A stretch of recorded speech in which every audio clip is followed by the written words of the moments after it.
Hello everyone. तो जैसा कि आप सभी लोगों का री एग्ज़ाम 30 मार्च को है एसएससी जीडी का, तो होली का सेलिब्रेशन तो ऑलमोस्ट सारे लोगों ने कर लिया होगा। तो अब आ जाते हैं अपने स्टडी लेवल पर।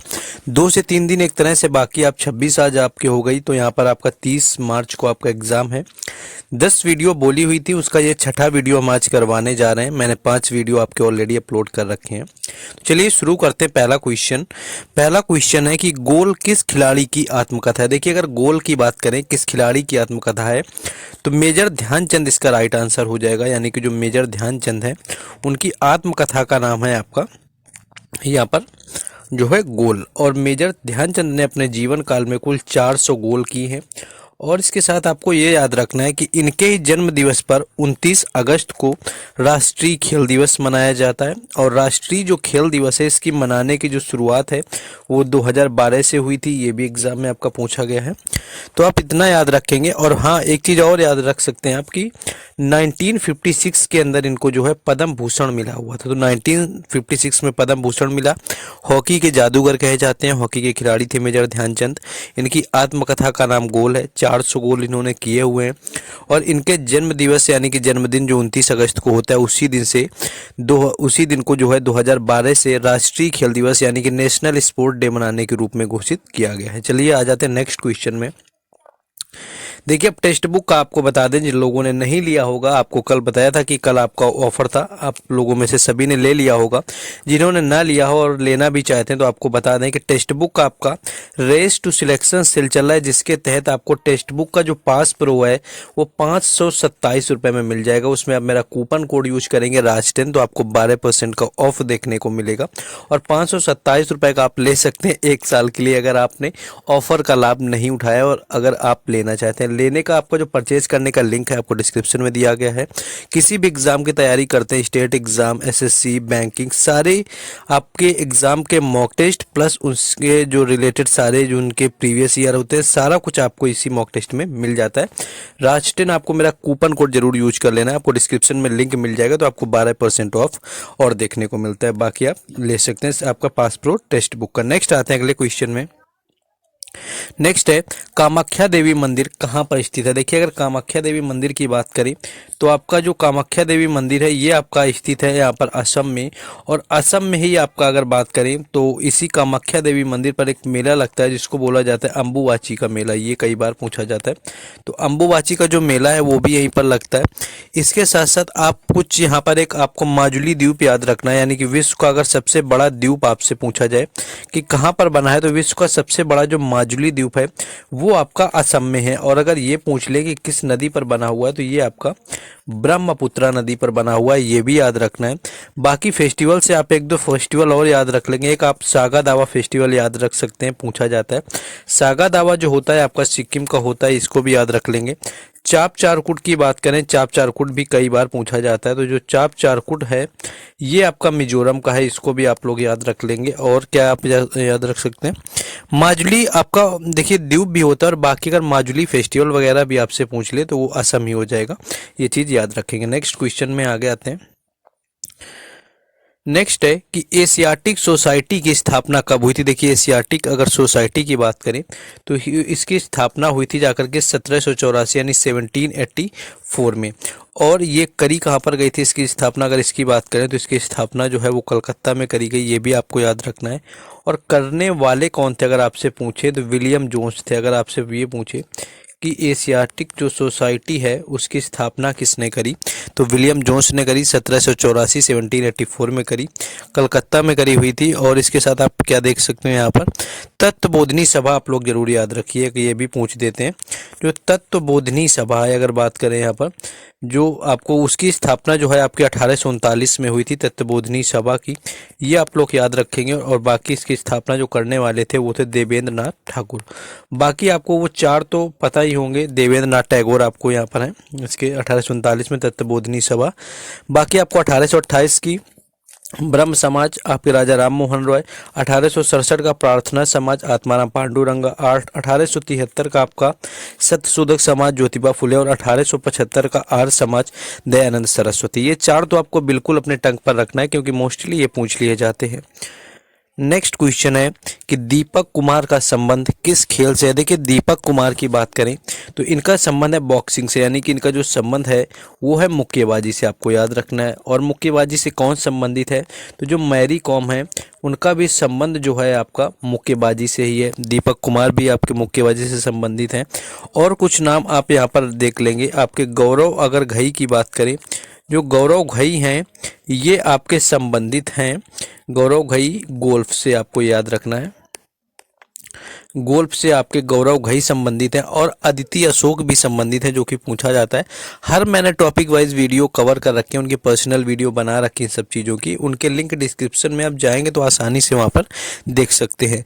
और आपको याद रखना है जो कि आपका एक तो सैफाली वर्मा पूछा गया था। सैफाली वर्मा की अगर बात करें तो सैफाली जो वर्मा है वो हैं यहाँ पर आपके क्रिकेटर हैं, महिला क्रिकेटर हैं सैफाली वर्मा, आप याद रखेंगे। और भक्ति शर्मा की बात करें तो भक्ति जो शर्मा है ये है निशानेबाजी से इनका संबंध है, ये आपको याद रखना है। नेक्स्ट क्वेश्चन आगे है, नेक्स्ट है कि नाबार्ड की स्थापना किस समिति की सिफारिश पर हुई थी। NABARD was established on the recommendation of which committee.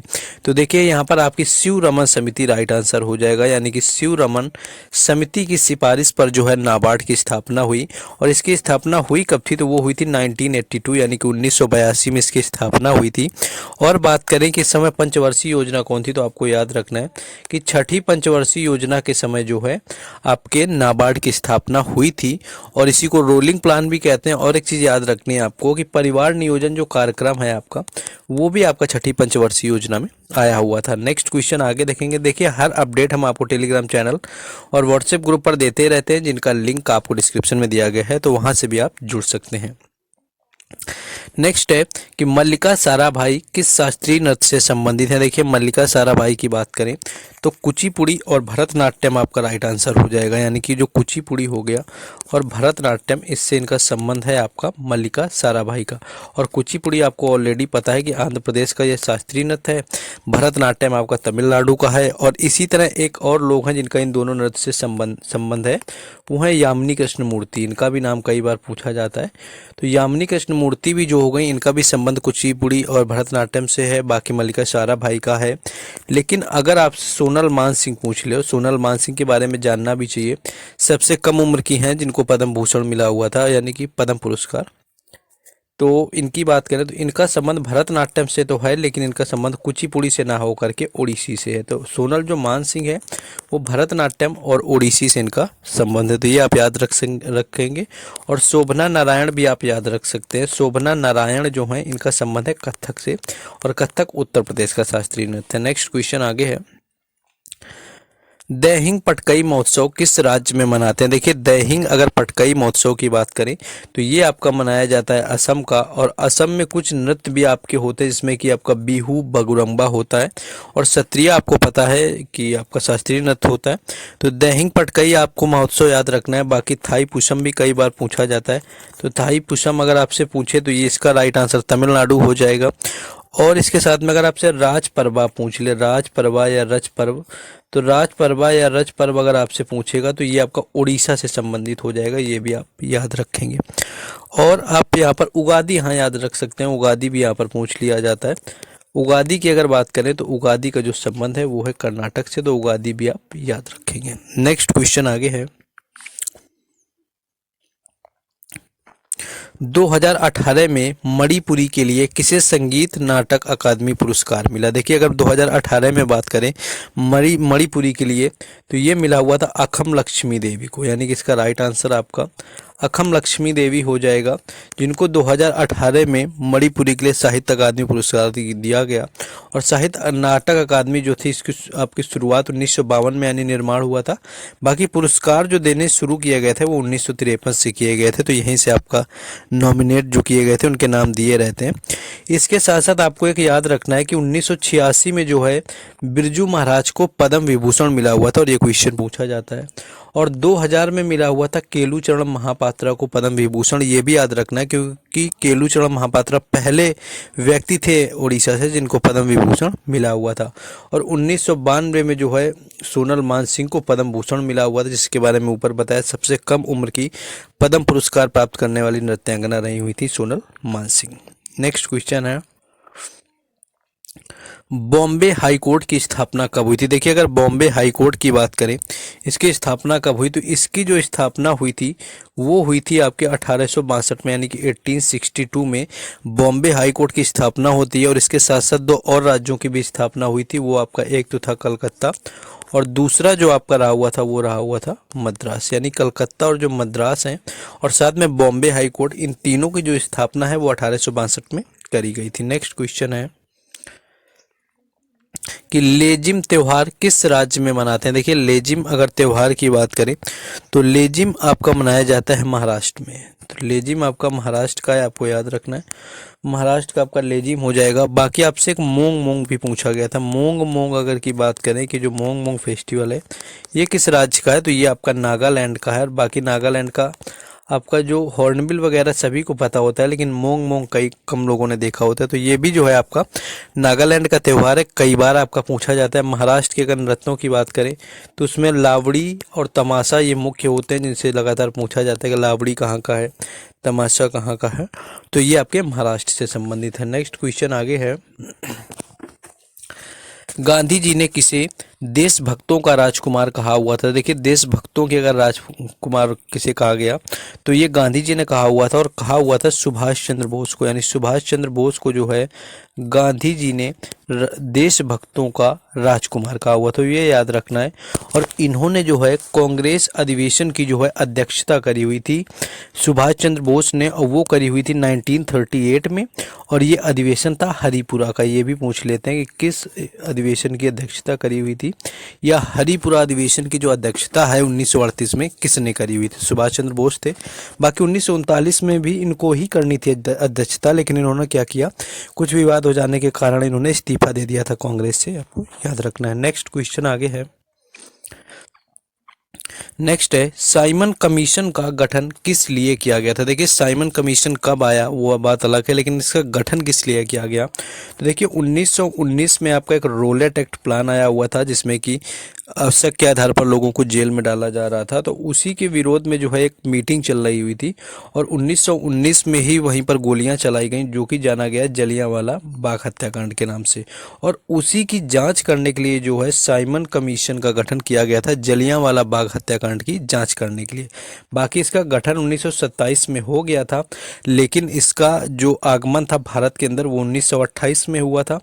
और इसमें कोई भी व्यक्ति जो है भारतीय नहीं शामिल था, इसीलिए इसको क्या बोला, श्वेत कमीशन भी बोला। और इसका लोगों ने विरोध भी किया, जिसके तहत क्या था कि इसमें क्रांतिकारी लाला लाजपत राय की जो है मृत्यु हो गई थी यहाँ पर पुलिस के लाठीचार्ज में, जो कि साइमन कमीशन का विरोध कर रहे थे। नेक्स्ट क्वेश्चन आगे हम लोग देखेंगे।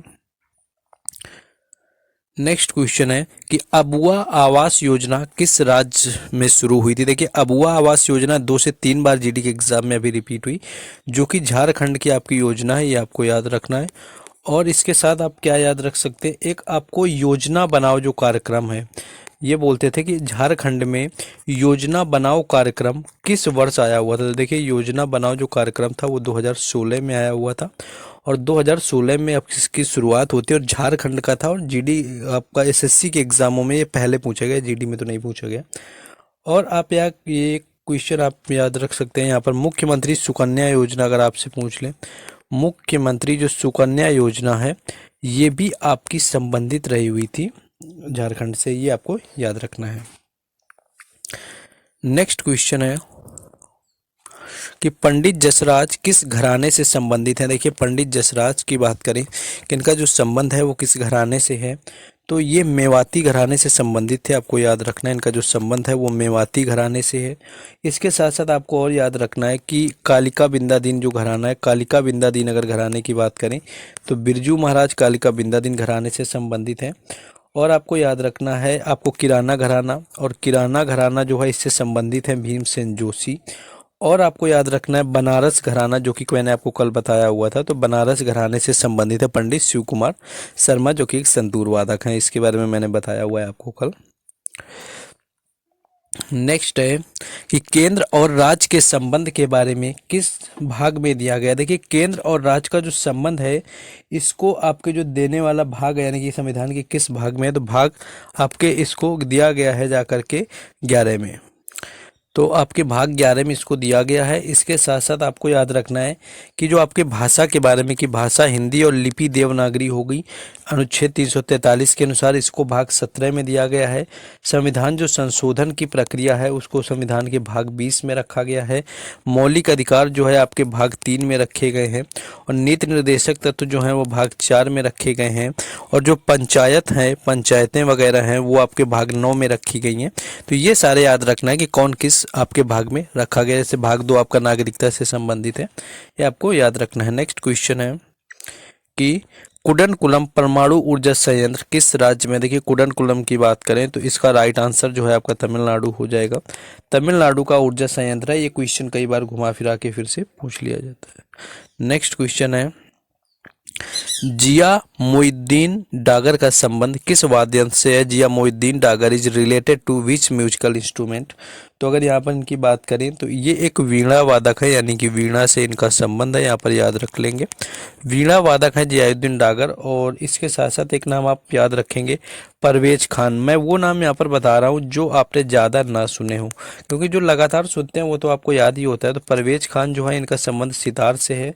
और दो लोग आपको याद रखना है संतूर से, शिव कुमार शर्मा और भजन सुपारी तो पता होगा, लेकिन एक राहुल शर्मा हो गए, राहुल शर्मा याद रखना है।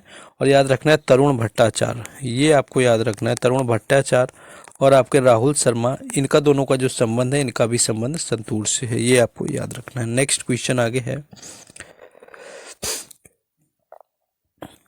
नेक्स्ट क्वेश्चन है कि भारत के 49वें मुख्य न्यायाधीश कौन थे। देखिए 49 नंबर की अगर यहाँ पर मुख्य न्यायाधीश की बात करें तो ये रहे हुए थे यू ललित, यानी कि उदय उमेश जो ललित बोलते हैं, ये रहे हुए थे भारत के आपके 49वें मुख्य न्यायाधीश, यानी चीफ जस्टिस ऑफ इंडिया, जिसको CJI हम लोग बोलते हैं।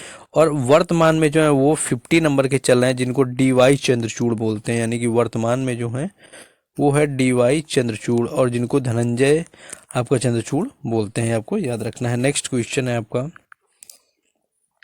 कि दूसरा आंग्ल बर्मा युद्ध कब हुआ था। देखिए दूसरे अगर आंग्ल बर्मा युद्ध की बात करें तो ये आपका 1852 में हुआ था। और आपका पहला अगर आपसे कभी पूछते तो पहला 1824 से लेकर के 1826 में हुआ।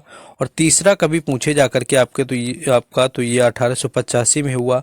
और 1885 में जो है कांग्रेस की स्थापना भी हुई थी A.O. ह्यूम के द्वारा, ये आप याद रखेंगे। नेक्स्ट क्वेश्चन है कि 2011 की जनगणना में सबसे अधिक वृद्धि दर किस राज्य की हुई थी। देखिए अगर वृद्धि दर की बात करें किस राज्य की हुई, तो जो ओवरऑल वृद्धि दर हुई थी वो थी 17.7%। 2011 की जनगणना के अनुसार 2001 से लेकर के जो 11 तक बढ़ी वो 17.7% बढ़ी हुई थी। और आप यहाँ पर याद रख सकते हैं कि जो सबसे अधिक आपसे पूछा यहाँ, तो सबसे अधिक जो वृद्धि हुई थी वो थी आपके मेघालय की। और सबसे कम या नकारात्मक पूछने किसकी रही हुई थी, तो वो रही हुई थी नागालैंड की। तो ये थे आपके 20 क्वेश्चन, आगे भी आपको वीडियो करवा देंगे। बाकी 30 मार्च को कोशिश करेंगे कि आपको हम हर शिफ्ट का एनालिसिस करवा दें जो कि आपसे पूछा गया एग्जाम के अंदर, तो एटलीस्ट वहाँ पर पता चलेगा, तो वहाँ पर देख लेंगे। बाकी आपसे जैसा कि मैंने बताया हुआ है कि आपको सारी अपडेट हम टेलीग्राम चैनल और व्हाट्सएप ग्रुप पर देते हैं, जिनके लिंक आपको डिस्क्रिप्शन में दिए गए हैं, तो वहां से भी जुड़ सकते हैं। बाकी अगर वीडियो को लाइक ना किया हो तो वीडियो को लाइक करिए and do subscribe the channel, क्योंकि यहाँ पर आप लोगों को भी सपोर्ट थोड़ा दिखाना होगा, तभी हम और बेहतर कुछ कर पाएंगे। बाकी लाइक कमेंट करते रहिए जिससे कि हमें मोटिवेशन मिले। और आपको सिलेक्शन टू सेल, आपको पता है रेस सिलेक्शन टू सेल, तो ये आपका चल रहा है 527 रुपये में आपको 1 साल के लिए जो है टेक्स्ट बुक पास प्रो मिल जाएगा। और मेरा कूपन कोड राज10 आपको यूज कर लेना है। मिलते हैं नेक्स्ट वीडियो में। जय हिंद।